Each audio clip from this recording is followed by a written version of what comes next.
Yo, what's going on everybody? Welcome back to the channel. Today I thought I would do an update video, just give you an update on what's happening with me, the layout room, what's happening next year, and the highlights of this year. And we're also going to do a little Q&A section as well, answering questions from you guys. So let's get right into it. Roll the intro.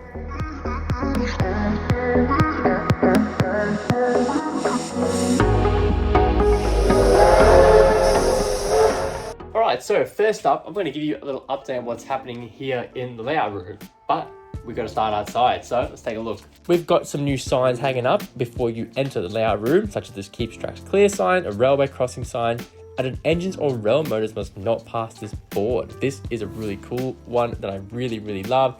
This is going to be thrown out in the bin at work, and I was like, no way, I'm taking that home.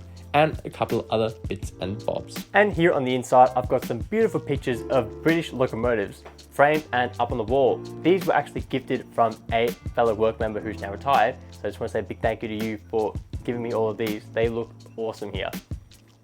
An awesome picture of the Flying Scotsman crossing over the North Bridge in 1964. Next to that is the Evening Star, loco number 9220. That is a 9F class. Looks like it's on a goods train.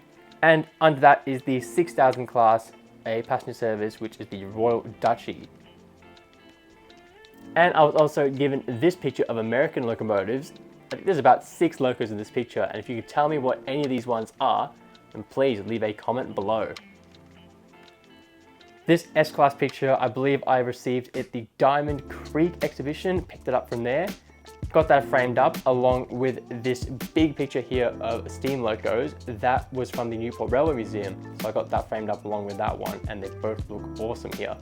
And you guys are definitely gonna love this. I got given some line diagrams from a couple of stations. I'll bring them out now. This is the diagram for Lebec Station.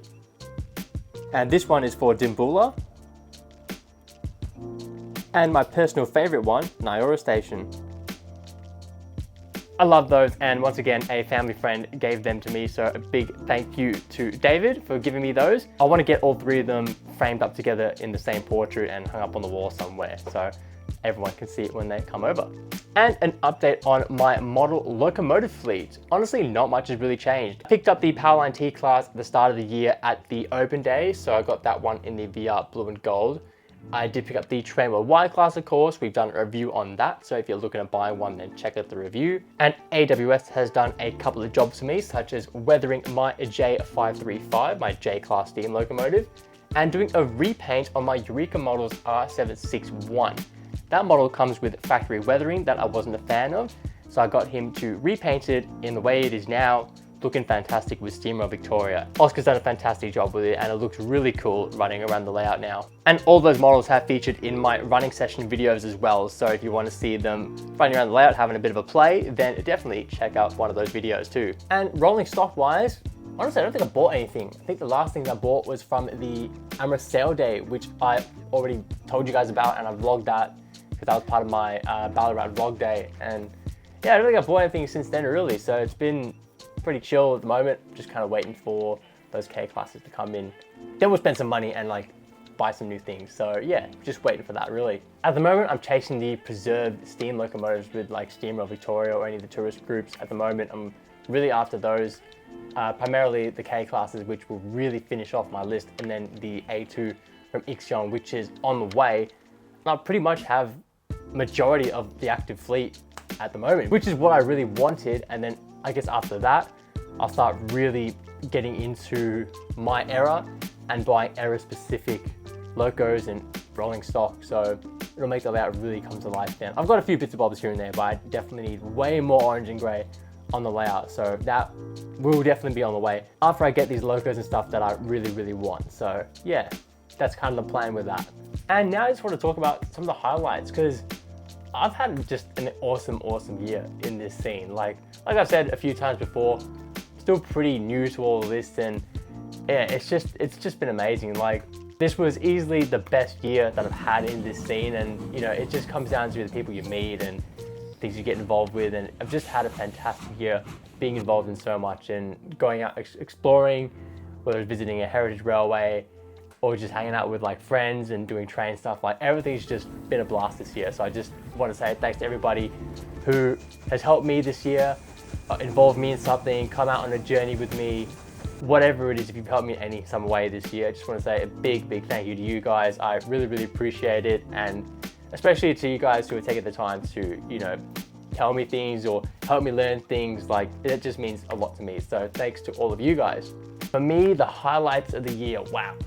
From the cab rides we've done, to the abandoned stuff, to the heritage railways or the model railway stuff, like, honestly, there's so much to choose from right now. Like, the best event I went to this year was the open day. That's always going to be a hard one to beat, but I think because of just how awesome it was to be with Micah, Will and Malcolm in the commentary tent, to shoot the locomotives from an undisturbed vantage point and just honestly have a good chat and a good laugh with everybody on the day. That was really fantastic. So thanks to them and Steamer Victoria for that. That was just an awesome 3 days. Like, how can you go wrong with the open days, right? I think the best like singular day that I had like that involves trains was the Ballerine Railway and getting a cab ride on the 3620 with Aiden, my good mate. And yeah, that was just an unreal experience. Like, that kind of stuff that just makes you fall in love with this scene and trains and heritage locomotives, and it's what we love, right? It's what we absolutely love, and experiencing that just elevated my passion for this so much more. Like, so much more. Like I said, I've always loved it since a kid, but I only knew that Puffing Billy was around. I never knew that we had any of this other stuff. So to do all this stuff in 2 years for me has been like a big brain explosion. Like, I just had no idea that half of this stuff was out there, and now that I've gone out, seen it and done it, you know, but then getting that specific cab ride experience, and it was just unbelievable. Like, that was just the highlight for me. And like, my favorite video overall this year, in terms of like abandoned exploration, I would say my favorite one doing was the Mansfield line at the start of the year. That video just really flowed for me. I don't know what it was, but that was just the special day. I think it was one of the first times I'd really been out in the year. That was a really cool video to do. That was a great line, very scenic. And obviously, one of the biggest highlights of the year was traveling to the United States and Canada and visiting some of the museums over there. Awesome to see the big boy and the A4 in the same room together in Wisconsin Green Bay at the National Railroad Museum. That was just unbelievable. I'm so grateful to have been able to do that. And yeah, no, I haven't even really talked about that since being back, but yeah, that was just a phenomenal trip. I was trying to shoot a vlog for the whole trip, but it was like my first time traveling as an adult, I would say, and then I went solo, so I was kind of just like trying to soak it all in, as well as try and do a bit of peak photography and then vlogging here and there. Like, I would say I vlogged most of like my first bit of the trip in Canada, and then it just sort of fell off and I just completely forgot about it. And I just said, you know what, I'm just gonna enjoy it and have a bit of fun, and then I'll just shoot the video for when I'm at the museum. And yeah, but it was still amazing. Maybe I'll edit it and get it out one day if I can. You guys can see like the whole trip. I did like an aviation museum, the city tour, and all that kind of jazz. So yeah, maybe I'll get around to that one day. But if you guys want to see those videos from the museums in Canada and the USA, then yeah, they are on the channel waiting for you to watch them. All right, it's Q&A time. This is the second one I've done, so let's get right into it. Michael Hall 8586 says, you seem to love Australian trains so much. What other countries' trains do you also love? Well, I definitely love my American locos, but my second favorite, I would have to say, is the UK and the British locomotives over there. As growing up with Thompson Tank Engine, based in Britain, and all British locos and British railway stuff, that would definitely be my second favorite. Sootman72 asks, how did you get involved in trains and model trains? Well, I've kind of already had that question in a previous video. So if you do want to check out the previous Q&A for a longer answer, that'll be in my 1000 subscriber special if you do want the full answer, but I'll give you the quick rundown. Always liked choo-choos from young. Here in Victoria, didn't know we had big choo-choos, only knew about Puffing Billy. Drove past big choo-choo in Ballarat, which was the Ballarat D3s. Then started riding the big choo-choos with Steamer Victoria, then visiting heritage railways. Then realized you can buy big choo-choos in little choo-choo form, so the model railways. So it was like, all right, well, may as well start buying the little ones too. So that's how I got involved in the big stuff and the little stuff. One John McWilliams asked, do you have any locos or rolling stock pre-ordered? No rolling stock pre-ordered, but I've got locos on pre-order, and I think I might have mentioned this in the last Q&A as well. I have pre-ordered the K classes. I'm waiting on 3 of them. I'm trying to get 1A3, K190 and K105. That's with the flare top tender and no smoke deflectors. So I've got big plans for that one. So you'll have to wait and see when they finally get here. Nicholas's train channel. What would be your favorite / best video you have produced and uploaded this year? Oh, good question, man, good question. I reckon my favorite video, I guess I already answered this earlier. Yeah, the Mansfield line video. That would be my favorite video just because of the scenery and how cool that was and how flowing that video really was. Like, I think that was my favorite video to produce. I'll always think about that trip. That was a very special one for me, I feel. I think like a personal favorite, like apart from that, would be one I've done with Oscar. I think the Dalesford line, we're exploring, having a bit of fun and so yeah. Now going over to Instagram. Aussie Rails asks, what's been your favorite train you have chased this year? Well, actually I haven't really chased many trains this year, especially not mainline tours. Well, chasing the J-Class at the VGR was definitely my favorite of the year, one of the only ones I've done.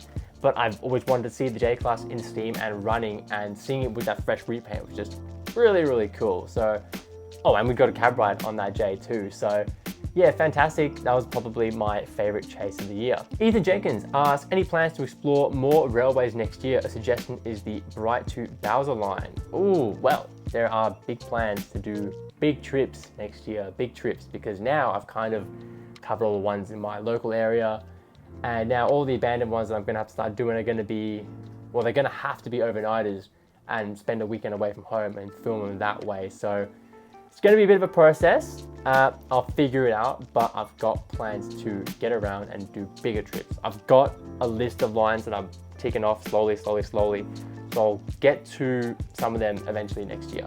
From the great Will James Railways, what's the plans for 2025? Any trips planned either here or overseas? I think the plan for next year is to definitely keep the upward momentum of this year, keep the channel flowing, and just keep getting better at what I'm doing, and just keeping active with the content and trying my best to be involved with the railways and be involved with the people, and just kind of keep doing what I'm doing, but to the next level, and just keep leveling up. And that's sort of the plan. But as for trips overseas, maybe not next year, but the year after that, I think, is when I'm planning for a big one. So that will hopefully come to fruition. And just to mention it, I'm hoping to do the UK in 26. That would be the plan. I've got so much to do over there, not just in trains, but in motoring as well. So let's see if that comes to fruition. Maybe 2 years from now, we'll look back on this and it happens. I'll be like, oh wow, well it did. So yeah, who knows, man? Like, hopefully we can get over there. Asher Block says, do you have any heritage tours for next year, and what's the plans for the layout? Any modifications, new models, apart from the K classes? Well, I have talked about my models, any new ones, and talked about the Ks as well. But in regards to what's the plans for the layout and do I have plans for next year, I do have plans for the layout. There is something coming and I will do a video on it. I did touch on it in my last video, which was the backdrop for the station side here. That is actually coming pretty soon. I've been on a bit of a waiting list because I think Bruno Hobbies was having issues with their printer and stuff. So now I am told it will be ready soon, and yeah, I'm very, very excited to start working on that in the new year. And in regards to heritage tours, I think the only tourist railway that I haven't been to yet is Walhalla. So I need to get up there next year and do that. I'm very much looking forward to that one. Vanden Bricks says, do I need to be in this? No. Scott Gould asks, how or where did you get your amazing backdrop from? Well, this backdrop right here is the Mansfield backdrop from Haskell Models. Unfortunately, I'm pretty sure that is sold out, as I was trying to get that for this side, but I've had to go through Bruno Hobbies and get a different one. So I'm just trying to match them up as best as possible. But yeah, this one is the Haskell Models one from Mansfield. So if you can find it, that's what that is. Corey Green 4645 asks, will we be seeing more running sessions on your model railway layout in the future? Absolutely. Absolutely. I mean, we'll be doing plenty of them, right? Like, I'll always keep doing that, and I'll keep trying to make new content on the layout, get some friends in, run their models, and then shoot them as well. So that's kind of the ideas for that. I've got a couple of mates that I've got planned to bring down their stuff and then shoot their stuff and have a video dedicated to them and their stuff. So yeah, you'll definitely see a lot more of that. Well, anyway, guys, that was all the questions. So thank you guys for sending them in. I really appreciate you guys giving me some to answer and having this section happen as well. I hope you guys enjoyed the video today, and we will see you, if I don't post again, in the new year. So take care and peace.